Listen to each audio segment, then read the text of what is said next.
we've been talking about doing this podcast for some time now, and we're actually doing it. So bear with us. This is our first episode. We're rookies here. What are you training for? Life. Welcome to Train for Life, a podcast brought to you by ISI Elite Training. I'm Adam Rice, founder and CEO, and we'll be hosting this alongside Amanda Hall, our COO. Tune in weekly as we explore topics on personal and professional development to help you level up in all aspects of your life. We call this Training for Life. What's up, guys? My name is Adam Rice, and I'm the founder and CEO of ISI Elite Training, and I want to welcome you to the Train for Life podcast. Today, I'm here with my co-host and COO of ISI Elite Training, Amanda Hall. Welcome. Thank you. I'm excited to be here. Yes. So we've been talking about doing this podcast for some time now, and we're actually doing it. So bear with us. This is our first episode. We're rookies here. But why? Ultimately, why did we decide to do this, and kind of what's our purpose in releasing this podcast? Yeah, I mean, really, this podcast is to bring a lot of value to our audience, right? Like, Train for Life we understand that it's more than just what we are at ISI Elite Training, which you may think of us from a fitness component, but really, it's so much more than that, right? Mentally, physically, how do you get better in life? We're all training for something, and I think this podcast for us is really a way to connect with our members, with Iron Nation, and really bring value to them on topics that you and I are both passionate about, that we know they're passionate about. And I'm really excited to kind of dive into some of the topics that we're going to be talking about and guests we're going to bring on. Yeah, for sure. So, I mean, I think from the standpoint of, that some of the topics we are going to cover, guys, it's going to be all over the place, right? We understand that the audience that's inside our facilities and outside of our facilities, one common thread through that is that there's a growth mindset there, right? And if we backtrack and say, what ISI stands for, so ISI is iron sharpens iron.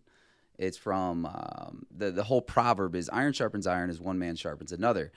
And ultimately that is, you can look at it as two different ways. Yes, it's the people we surround ourselves with, right? So our community, but also in addition, we're all trying to achieve something in our life, the four quadrants of our life, our finances, our fitness, our faith, and our family.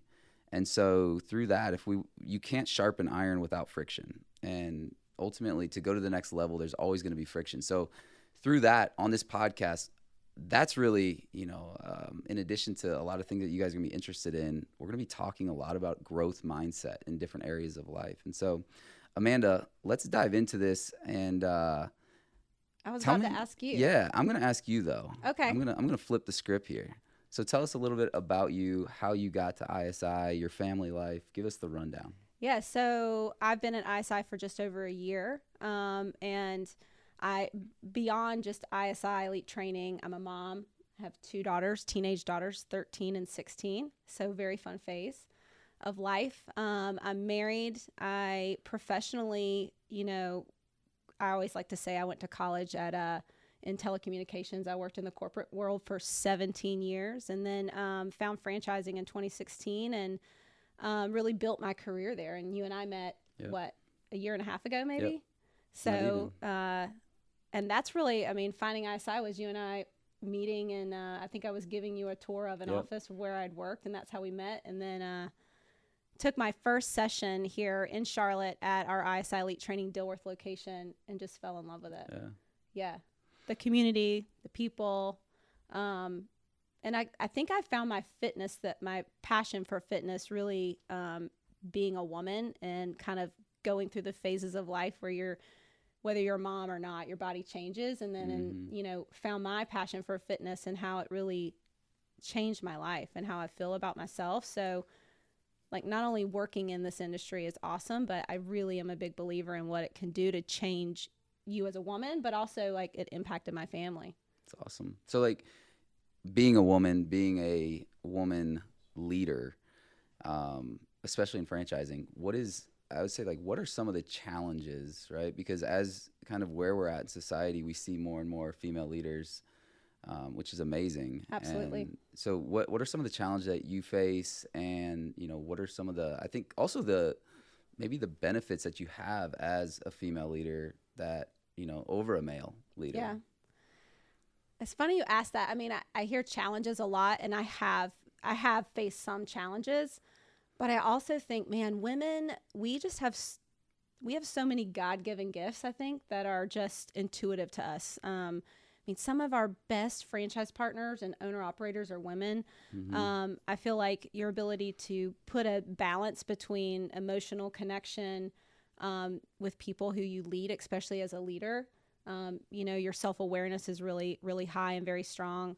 But I will say, the more you move in your career as a woman, I recently went to a vendor show, and it was interesting. It was myself and then, our director of development and training, and it was predominantly men there. Yeah. And it was interesting. I actually talked to another woman who was there. She was part of the administrative staff that put the event on. And she said 2 years ago, it would be all men. So it's in such a short time that women have really kind of found themselves in different seats. And I still think the barriers you have to get through, depending on the brand and the organization you work in and like how they've worked in the past with women, it's you kind of condition with what you know. So sometimes I think there's barriers that are because someone else is conditioned to see somebody as, maybe a woman as not having as strong of a ability to be discerning and decisive and make those decisions. So I do think there's definitely barriers there, but I also think it's changing very, very rapidly and quickly. And if you really want to be a relevant brand that people want to be a part of, you got to get in that. Like, you need to have a balance of representation at the highest levels in your organization. I agree. I always say that some of the and I'll tell female coaches this all the time, is that I think female coaches have the biggest opportunity to be the most impactful coaches, but also they're judged more than, because, like, let's be real, you've got men coaches who, are rocking 20 pounds overweight, but they're not really looked at.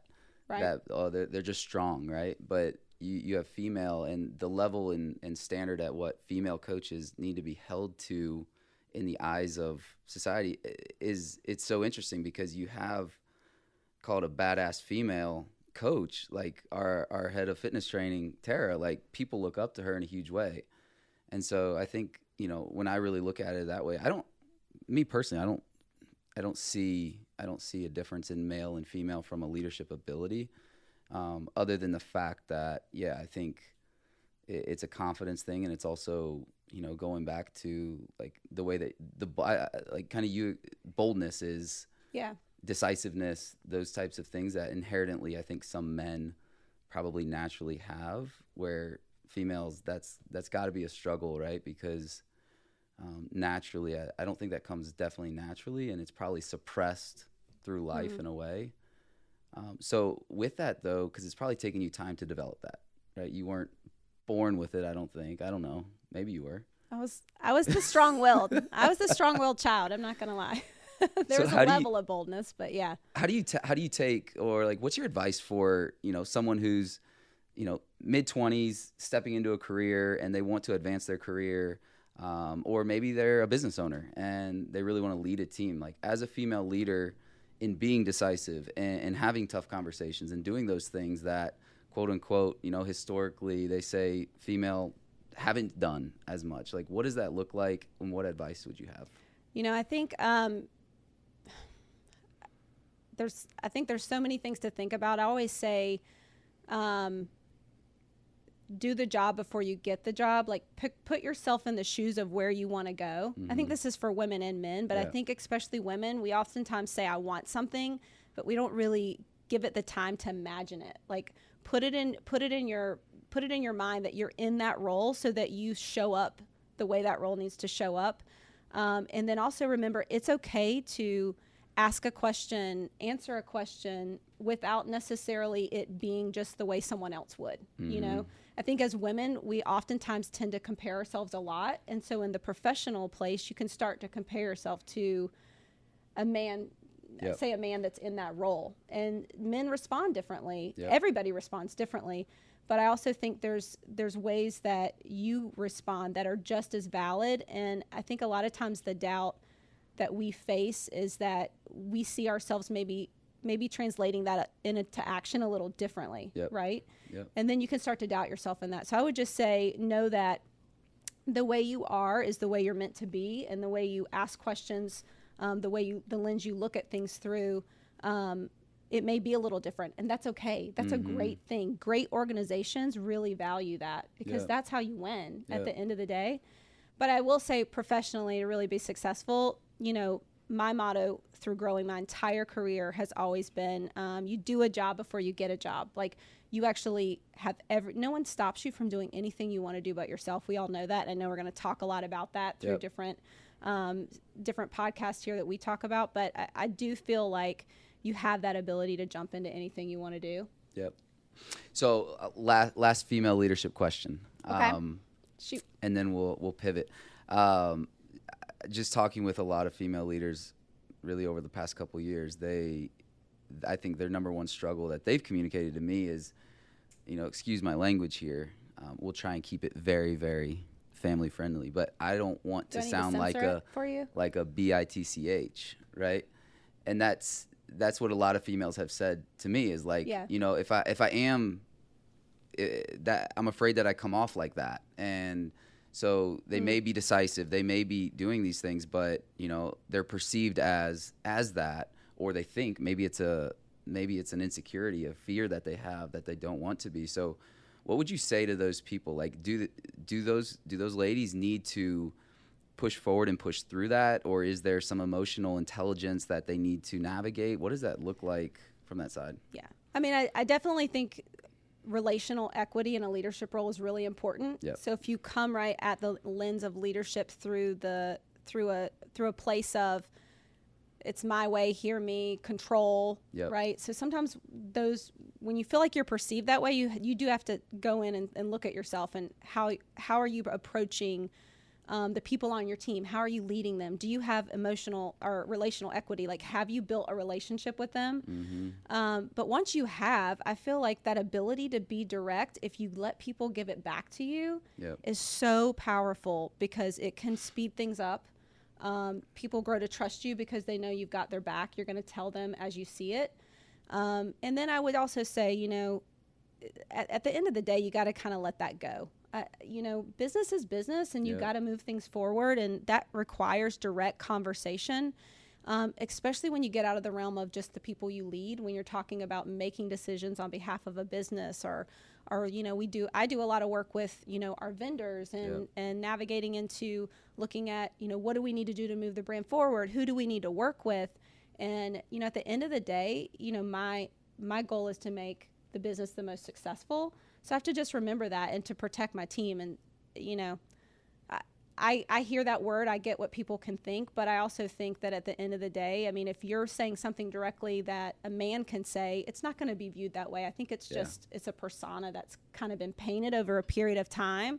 And I do think that is a persona that does cause a lot of fear for women. Yeah.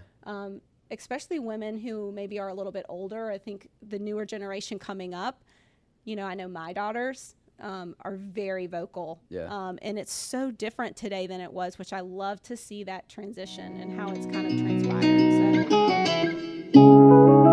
Tune in weekly as we explore topics on personal and professional development to help you level up in all aspects of your life. We call this Training for Life.